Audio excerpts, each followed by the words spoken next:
근육이 필요해지다 보면은 이 근육이 관절을 보호해주는 힘이 약해지면서 어느 한순간 딱 문제가 발생하는 경우들이 많죠. 뭔가 여기가 막 벼락이 치는 것 같은 느낌이 있다 막 이렇게 얘기하는 분들도 있거든요. 애매한 느낌에 이거는 신경 허리 쪽에서 문제가 왔을 확률이 높습니다. 그러면 아니 근데 이게 그게 아니고 막 설명하는데 이해를 못 하시고 윽 하면서 허벅지가 너무 아팠다 그래서 봤더니 이제 디스크가 터지셨더라고요. 딱 들어만 봐도 사실은 저희 같은 경우는 디스크가 터졌구나라고 이제 알 수 있는데 다른 이제 문제가 있을 수도 있으니까 검사를 해봤는데 영락없이 이제 디스크였죠.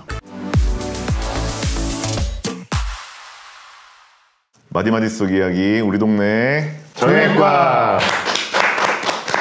봄이 돼서 날씨가 좋아지면서 이사하시는 분들이 많아졌죠. 그래서 이삿짐을 옮기다가 이제 허리 아파서 오시는 분들 좀 많지 않아요? 포장이사.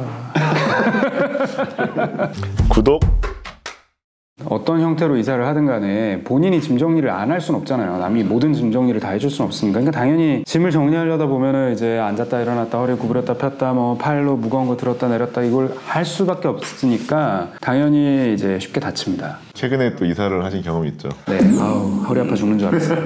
포장 이사를 하긴 했는데 싼 거 하려다가 너무 대충 해놓고 가가지고 거의 처음부터 다 했는데 반복적인 그런 스트레스가 근육을 피로하게 일단 만들고 근육이 피로해지면 원래 근육이 내 관절을 쓸 때 보호해주는 작용을 해야 되는데 근육이 필요해지다 보면은 이 근육이 관절을 보호해주는 힘이 약해지면서 어느 한순간 딱 문제가 발생하는 경우들이 많죠. 얼마 전에 제 환자 중에 이사를 했는데 허벅지가 아프다고 오신 분이 계셨어요. 그래서 이제 하다가 윽 하면서 허벅지가 너무 아팠다 그래서 봤더니 이제 디스크가 터지셨더라고요. 딱 들어만 봐도 사실은 저희 같은 경우는 디스크가 터졌구나라고 이제 알 수 있는데 다른 이제 문제가 있을 수도 있으니까 검사를 해봤는데 영락없이 이제 디스크였죠. 생각보다 디스크 터지고 파열되는 게 너무 어이없는 나도 오늘 터질 뻔했잖아. 이게 안 좋냐. 기침하다 터지는 사람 상태에서 기침하다가 진짜 세수하려고 이러면서 갑자기 119에 실려서 누워서 보행이 불가능한 정도로 오고 이런 경우도 있어가지고 심심치 않게 봐요. 디스크가 약한 존재인가 봐요. 저는 이제 디스크를 맨날 만지고 심지어 뜯어내기도 하고 그러면서 이제 실제로 그 조직을 이제 손으로 느껴보게 되니까 정말 약해요 생각보다. 그래서 스쿼트나 데드리프트 같은 거 어마어마한 무게를 드시는 분들 있잖아요. 스트롱맨들 아니면 아예 리프팅 선수들 그런 분들 아니면 역도 선수들 이런 사람들 진짜 대단한데 그분들의 디스크라고 해서 이 디스크의 강도 자체가 일반인이랑 크게 다르진 않을 거거든요.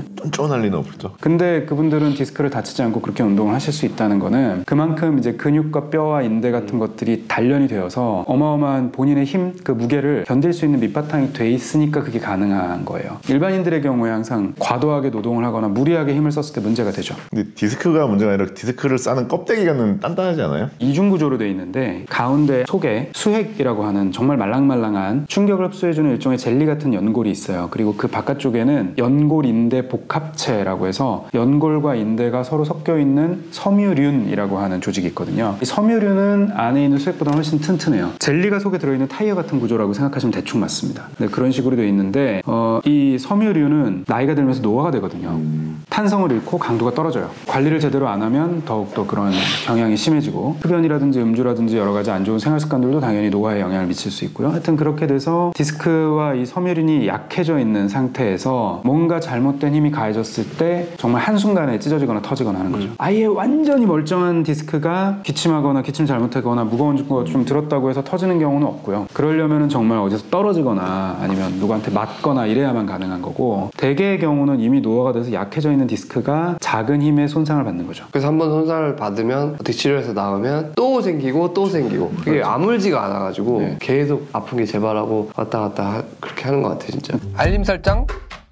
우리가 흔히 이제 디스크라는 건 사실은 해부학적 구조물의 이름이고 추간판 탈출증을 우리가 디스크라고 하는데 디스크가 생겼을 때 증상이 어떤 게 있나요? 뼈와 뼈 사이에 있는 수액과 섬유륜의 일부가 이제 튀어나가는데 앞쪽으로 튀어나가면 통증을 유발할 일이 별로 없는데 뒤로 튀어나가서 우리 등 쪽에 있는 신경 조직을 압박해서 방사통이나 근육통 같은 것들이 생기면 우리가 그걸 추간판 탈출증이라고 하거든요. 신경이 눌려서 엉덩이나 다리 쪽으로 쭉 뻗는 그런 종류의 통증이 생기는 건데 감각이 이상해지거나 아니면 근력이 떨어지기도 합니다. 그런 경우에는 빨리 수술을 해서 신경이 압박되고 있는 걸 해소해주지 않으면은 이 신경 손상이 영구적으로 남아버릴 수가 있거든요. 일단 환자분들이 왔을 때 허리도 아프고 다리가 저리면 대부분 알아요. 이게 디스크구나. 디스크가 터졌거나 뭐가 있다. 아는데 허리가 아프면 일단 허리가 아픈 건지 알잖아. 근데 허리는 하나도 안 아프고 다리 쪽만 아픈 경우가 있어. 척추로 안 가고 나한테 온단 말이야. 관절, 다리가 아프다. 그러면은 우리가 딱 보면은 우리가 관절이나 이런 거 막 촉진을 하고 만져보면은 하나도 만져서 아픈 데가 없어요. 근데 뭐 어떤 특정 동작에서 갑자기 쑤시다. 저리면 또 약간 신경증상을 또 생각하는데 뭔가 여기가 막 벼락이 치는 것 같은 느낌이 있다 막 이렇게 얘기하는 분들도 있거든요. 애매한 느낌에 이거는 허리 쪽에서 문제가 왔을 확률이 높습니다. 그러면 아니 근데 이게 그게 아니고 막 설명하는데 이해를 못 하시고 아니 나 허리 하나도 안 아프다니까요. 그러면 한번 믿고 한번 가보시라니까요. 그거 찍어보면 분명히 터져 있어요. 그런 경우 이해시키는 게 또 굉장히 어렵고 보면 또 충격파 뭐 수십 번 받고 거기다 다리에다가 주사 수십 번 맞고 통증 주사 이런 거 진짜 많거든요. 알고 찾아보면은 그게 디스크가 터져가지고 디스크에 눌려가지고 방사통만 있는 그런 경우. 이런 건 좀 그나마 좀 드문데 우리가 제일 이제 흔하게 겪는 게 뭔가 무거운 물건 들다가 뜨끔하더니 허리 통증이 너무 심해서 바닥에 그냥 나동그라지거나 아니면 그냥 그 자리에서 주저앉아 버리거나 이런 경우잖아요. 그런 경우 되게 흔하게 겪는데 흔히들 생각하는 뭐 담 들렸다라고 하는 그런 경우에 많은 경우가 실제로는 근육 문제보다는 디스크 문제예요. 특히나 허리의 경우에 자다가 일어날 때 허리가 안 펴지고 꼼짝달싹 못할 정도로 허리가 엄청 아픈 경우가 있어요. 그러다가 또 좋아지면 또 멀끔해. 그러다 또 한동안 잘 지내다가 똑같은 증상을 반복적으로 겪는 사람도 있거든요. 그런 경우에는 이제 디스크의 문제를 의심을 해봐야 되죠. 잘 좋아지지 않는 그런 경우에 진단을 제대로 못 받고 계속 질질질질 끌리는 경우가 있어요. 왜 그러냐면 디스크는 엑스레이에서 아예 안 보입니다. 엑스레이에서 아예 안 보이기 때문에 디스크가 너무 망가져서 뼈와 뼈 사이가 다 붙어 있을 정도라면 문제가 있다는 걸 모를 수가 없겠지만 그 정도의 문제는 아니고 디스크의 높이는 유지가 되는데 어쨌거나 문제는 확실하게 있는 경우에 엑스레이만 백날 찍어봐서는 아무것도 알 수가 없거든요. 초음파로도 볼 수가 없어요. 그 부위는. MRI를 찍어보는 방법밖에는 없는데 뭐 MRI가 비싸다 혹은 뭐 가시던 동네 의원에서 MRI 찍어보라는 얘기를 안 해서 뭐 여러 가지 이유로 MRI 안 찍고 그냥 계속 뭐 진짜 연단위도 흔해요. 뭐 몇 달은 뭐 주사 충격파 수십 번씩 대학에서 얘기하는 그런 분들 검사를 그래도 끝까지 안 하시겠다면 그럼 지금까지 또 충격파 수십 번 하는데 그 돈 그거 비용 때문에 그러시면 그거 할 바에 한번 찍는 게 어떠세요? 그거 척추는 MRI를 안 찍으면 뭔가 잘 시작이 안 되거든요. 그래서 MRI를 그런 경우에는 찍어서 확인을 해야죠. 모든 치료는 진단이 돼야 우리 어떻게 치료할지 방향을 정하는 건데 항상 우리가 건너뛰잖아. 우리 병원이 너무 많아서 우리나라에.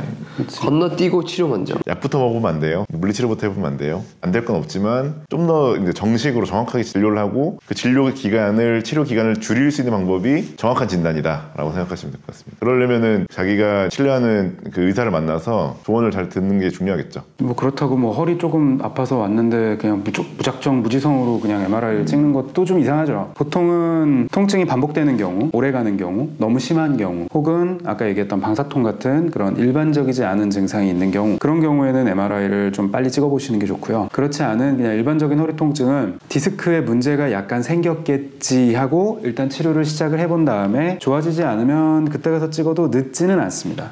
가장 중요한 거는 본인이 뭔가 이상하다고 할 때 빠른 시일 내에 이제 병원을 가는 거겠죠. 뭐 혼자서 이렇게 저를 판단하고 유튜브 보고 뭐 이러면서 이제 자가 진단하고 이런 것들이 굉장한 위험한 방법일 수 있고 뭔가 골든 타이밍을 넘길 수 있는 그런 행위이기 때문에 병원 가서 이제 의사를 만나서 얘기를 하는 게 가장 안전할 것 같습니다. 그저께 그런 면에서 되게 인상적인 환자를 제가 한번 봤는데 10대 후반 남자 환자였어요. 근데 허리가 너무 아프다고 하면서 휠체어를 타고 왔거든요. 그럼 거기까지 들으면 일반적인 척추를 보는 의사들이라면은 디스크가 뭐 문제가 생겼겠구나라고 생각을 하기가 쉽거든요. 근데 통증의 정도가 너무 심하고 약간 좀 쎄했어요. 그 환자가. 감이 와서 애초에 사진을 찍을 때 골반이랑 천장관절까지 다 포함해서 MRI를 아주 넓게 찍었습니다. 그 환자는. 그랬더니 천장관절의 염증을 동반하는 강직성 척추염이 진단이 된 거예요. 만약에 정확하게 강직성 척추염이라는 거를 진단을 못 받고 디스크라고만 생각을 하고 그냥 약 먹고 주사 맞고 버티고 어쩌고 저쩌고 해서 2, 3년 넘기잖아요. 이분은 군대를 면제받을 수 있는데 군대를 가야 되는 거예요. 강직성 척추염은 군대 면제예요. MRI를 빨리 넓게 찍어본 게 굉장히 잘한 거죠. 이런 질환의 전문인 의사를